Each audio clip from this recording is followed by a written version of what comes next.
Mga ka-Republic, 2 araw na lang ang ating hihintayin at mapapanood na ang Manila Clasico. Malalaman kung may ibubuga na ang estudyanteng si L.A. Tenorio laban sa kanyang mentor na si Tim Cone. At 2 araw na lang bago ang kanyang debut game bilang Ginebra player, halos hindi pa rin makapaniwala si Norbert Torres na ngayon ay narito na siya sa kupunang naging mahigpit na karibal ng dati niyang team.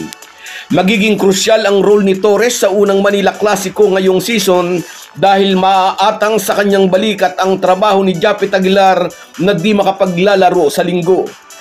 Masusubukan din ang tikas ni Sunny Steele laban sa kapwa rookie si Yukin Andrada na naglalaro ring power forward. Depende sa magiging diskarte ni Coach LA at sa adjustment ni CTC. Pag-uusapan po natin yan, pero bago ang lahat ay maglalambing po ako sa inyo na isubscribe ninyo itong ating channel at kung di masyadong makakaabala ay i-like at paki-share na rin ninyo. Malaking bagay po yan sa aming mga vlogger. Maraming salamat. Inamin ni Commissioner Willie Marcial sasandal sila sa munting drama na nasa likod ng eksena kung bakit sila nagdesisyong pagtapatin agad ang Ginebra at Magnolia sa opening day ng PBA Season 50. Kukuha ng atensyon ang sagupaan ng dating estudyante at ng maestro. Si L.A. Tenorio bilang bagong coach ng Magnolia ay naging player ni Tim Cone mula pa sa Alaska hanggang sa Barangay Ginebra. Nang hawakan ni L.A. ang Gilas shoot, inamin niyang kinopya niya ang maraming play ni Tim Cone. At dito sa Magnolia, sinabi niyang gagamit din siya ng triangle offense na lalagyan niya ng Tenorio variation. Kaya ang Manila Clasico sa linggo ay sagupaan ng 2 kupunang gagamit ng triangle offense. Alin kaya ang maningibabaw? Ang triangle with Tenorio variation o ang triangle ng unang coach na nagdala nito sa PBA? Maraming changes na ang ginawa sa kupunan ng Magnolia mula nang mag-take over sa LA bilang head coach. Kinuha niya si Javi Gomez Diliano na nagbalik bansa matapos maglaro sa Japan B-League at Korean Basketball League. Kung inyong naaalala, si Javi Gomez Diliano, ang number 8 pick ng Ginebra noon, ay pinagpalit sa number 2 pick naman ng tira firma na si Jeremiah Gray. Pinitas din ng hotshot sa free agency si Paulo Taha na dati ring naging player ng Ginebra. At sa rookie draft, napitas nila si Yukin Andrada na lalong magpapalakas sa matibay ng lineup ng hotshots na kinabibilangan ni na Save Lucero, Ian Sanggalang, Mark Baroca, Paul Lee, Rom De La Rosa at Jerome Lastimosa. Sa kabilang banda, walang naging masyadong paggalaw sa kupunan ng Ginebra.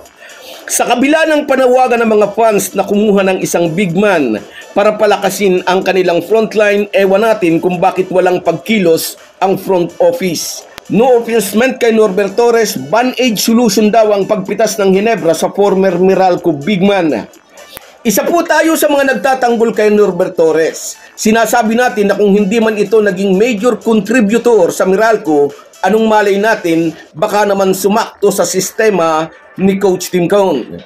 Hanggang ngayon na 2 araw na lang at opening na ng PBA Season 50 ay weird pa rin daw ang pakiramdam ni Norbert Torres na suot niya ang jersey ng kupunang mahigpit na karibal ng dati niyang team. Ang team na lagi niyang kalaban noon, ang team na noon ay gusto niyang talunin. Pero sa linggo ay sisikapin niyang tulungan na manalo laban sa bagong bihis na Magnolia Hotshots. Masusubukan din ang tikas ng Ginebra rookie na si Sunny Steele. Na-impress sa kanya ang Ginebra coaching staff sa performance niya sa draft combine kung saan ay tinanghal siyang MVP na isa sa naging dahilan para pitasin siyang number 11 pick overall. Maganda ang mga naging performance ng Agusan del Sur native sa mga tune-up games ng Ginebra, ngunit aminin natin, pigil ang galawan ng mga players sa di-official na laro. Makikita ang tunay na tikas sa mga official na PBA games. At sa Manila Clasico game, unang makikilatis kung astig nga ba si Sunny Steele, pati na si Norbert Torres na parehong bagong kabarangay. At dito naman tayo sa isa pa nating update. Sinabi ng mga PBA officials, huwag daw magulat ang mga fans kung makakita tayo ngayong season ng ibang teams na maghaharap sa finals. Tinitingnang dark horses ngayong PBA Season 50 ang mga kupunan ng Converge at ng Rain or Shine. Base po sa mga naging panalo ng Fiber Xers at Elasto Painters sa pre-season tune-up games, nakikitang magiging potential na title contenders ang dalawang team na nabanggit.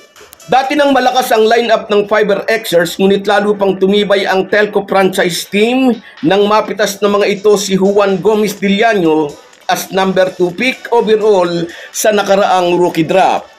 Ang Rain or Shine naman na naging semi-finalist sa tatlong conference na natapos sa season 49 ay pumitas ng veterano upang i-guide ang mga kabataan pang tropa ni Coach Yeng Giao.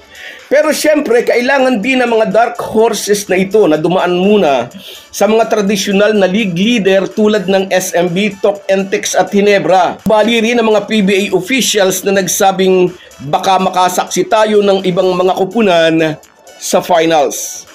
So guys, yan lang muna. Hanggang sa muli. Kung wala po kayong mga viewers namin ay walang magtatagumpay na vlogger. Kaya salamat po sa inyong panunood. Shoutout sa iyo, Ariel Daso.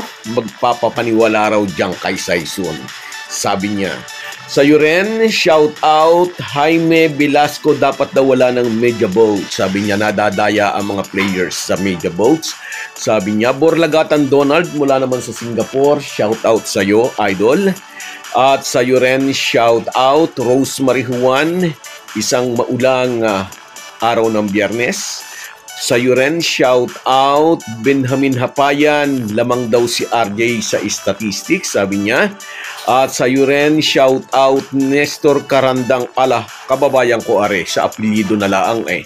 Shoutout sa iyo, Nestor Karandang. At sa iyo rin, Merson Kabadi Vlog mula naman sa Oman.